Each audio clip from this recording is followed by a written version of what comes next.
Before laying out any joinery work, it's a good idea to make sure that the workpieces are nice and square. For small workpieces, there's no better tool for the job than a shooting board.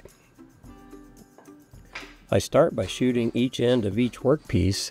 This guarantees that the ends will be nice and square.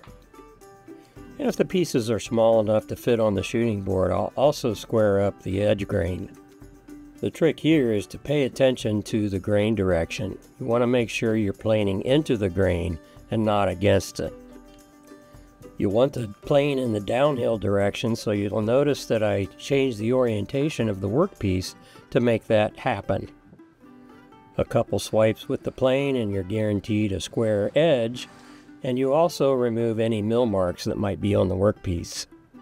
To plane the opposite edge, again, I'm looking at the grain direction, making sure that I'm planing downhill to the grain and not uphill against it.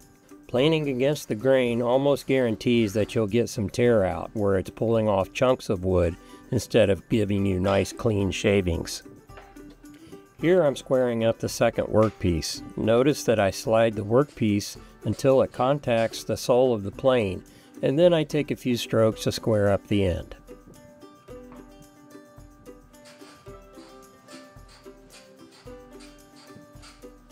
Before planing the edge grain, notice that I'm taking time to look at the grain direction on this piece as well, making sure that I'm planing in the downhill direction.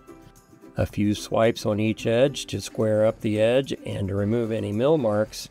You'll have perfect workpieces ready for joinery layout work.